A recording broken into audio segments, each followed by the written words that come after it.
आज की वीडियो में हम बात करेंगे ब्लैक फंगस के बारे में, जिसे म्यूकोरमाइकोसिस भी कहते हैं। तो आज मैं आप सभी को स्टेप बाय स्टेप बताऊंगी कि ब्लैक फंगस क्या है, इसके सिम्टम्स क्या हैं, इसका रिस्क किन लोगों को ज़्यादा रिस्क है, इसका ट्रीटमेंट क्या है, प्रिकॉशन क्या है, इसका ओरिजिन क्या है, सारी चीज़ें हम स्टेप बाय स्टेप बात करेंगे। तो प्लीज़ बने रहिएगा वीडियो के एंड तक। आइए वीडियो को शुरू करते हैं। नमस्कार, मैं अपर्णा त्रिपाठी एक बार फिर आप सभी का स्वागत करती हूँ आपके अपने YouTube channel explore with Aparna पे। आज की वीडियो पे मैं आप सभी को ब्लैक फंगस के बारे में बताऊँगी और उसका ट्रीटमेंट और उसके प्रिकॉशंस सारी चीज़ें। तो आइए शुरू करते हैं वीडियो को। ब्लैक फंगस जो है वो एक फंगल इन्फेक्शन है जो कि प्रेजेंट होता है हमारे एयर में, हमारे एटमॉस्फेयर, हमारे सॉइल में प्रेजेंट होता है। तो वो एक तरह का फंगल है जो हमेशा ऑलमोस्ट हमेशा ही रहता है वो, बट उस टाइम हमें इफ़ेक्ट नहीं करता था। ये स्टार्टिंग से हमेशा से रहा है बट हमें कभी ज़्यादा इफेक्ट नहीं किया, बट अब इसलिए ये कर रहा है बिकॉज लोगों का इम्यून सिस्टम बहुत कमज़ोर हो रहा है। तो सबसे पहले बात करते हैं कि ब्लैक फंगस क्या है। ब्लैक फंगस एक तरह का फंगस है जो कि हमारे एटमॉस्फेयर में ही प्रेजेंट है, हमारे एयर में प्रेजेंट है पहले से ही वो। अब बात आती है कि जब हमारे एटमॉस्फेयर में प्रेजेंट है तो पहले किसी को क्यों नहीं हुआ, या पहले ये सारी चीज़ों के बारे में पता क्यों नहीं चला, या ऐसा कोई केस सुनने में क्यों नहीं आया, आजकल ये ज़्यादा क्यों मतलब चर्चाओं में है। तो वो इसलिए क्योंकि पहले ऐसा कुछ कोविड जैसी बीमारी का कोई सीन नहीं था जिस वजह से लोगों की इम्यून सिस्टम वीक पड़ गए हों या लोग बीमार हो गए हों, ऐसा कुछ था नहीं, इसलिए ये हमें पता नहीं चलता था। क्योंकि ब्लैक फंगस है तो बहुत डेंजरस बीमारी बट बहुत रेयर है, कभी कभी इसके केसेस आते थे, कभी कभी इसके पेशेंट मिलते थे, अदरवाइज़ ये नहीं था। अब लोगों को ज़्यादा हो रहा है, इसके केसेस ज़्यादा सामने आ रहे हैं, वो इसलिए क्योंकि कोविड की वजह से तो पहले ही लोगों का इम्यून सिस्टम बहुत कमज़ोर हो रखा है, लोग बहुत बीमार हो रखे हैं, हॉस्पिटलाइज्ड हो रखे हैं। तो इस वजह से ये सारी ये जो है जो पहले से बीमार है, जो बहुत शुगर के पेशेंट हैं, इन सारे लोगों को बहुत ज़्यादा ये हो रहा है, इस वजह से ये चीज़ें सामने आ रही हैं।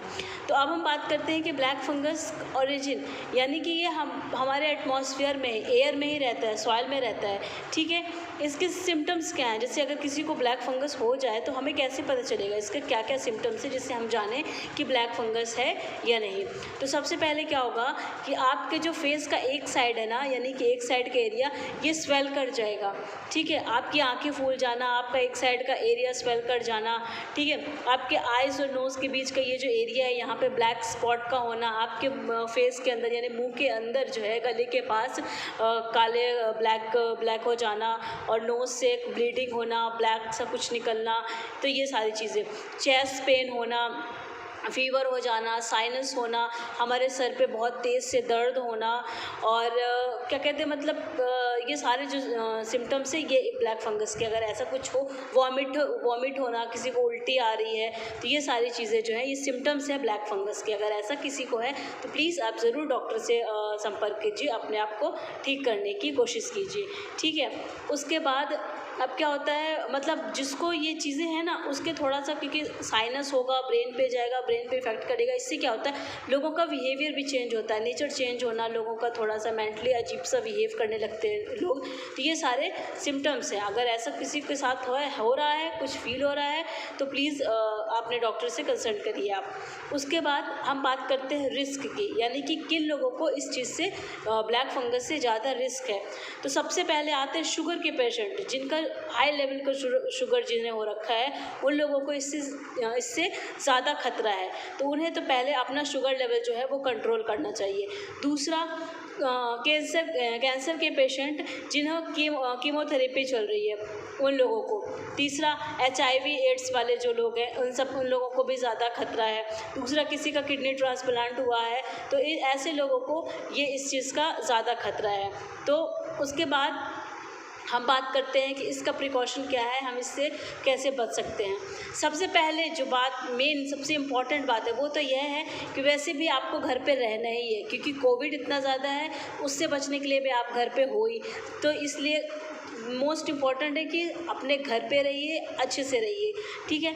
लेकिन मजबूरी में अगर आपको बाहर निकलना भी पड़ रहा है तो प्लीज़ अच्छे से कवर अप करके निकलिए खुद को। मास्क प्रॉपर तरीके से, मास्क अच्छा डबल मास्क यूज़ करिए, ठीक है। वो तो कोविड के लिए तो आप वैसे भी यूज़ कर ही रहे हो, इसके लिए भी आपको मास्क ही यूज़ करना पड़ेगा। दूसरा, अगर आप मिट्टी जैसी एरिया में जा रहे हो, मिट्टी वाला कोई काम है आपका या काई वाई वाला जो काम है, अगर ऐसे कुछ जगहों पे आपका काम है तो आपको प्रॉपर तरीके से शूज़ पहनना, ढंग से शूज़ पहनिए, हाथों पे ग्लव्स पहनिए, बॉडी को अच्छे से कवर अप करके रखिए।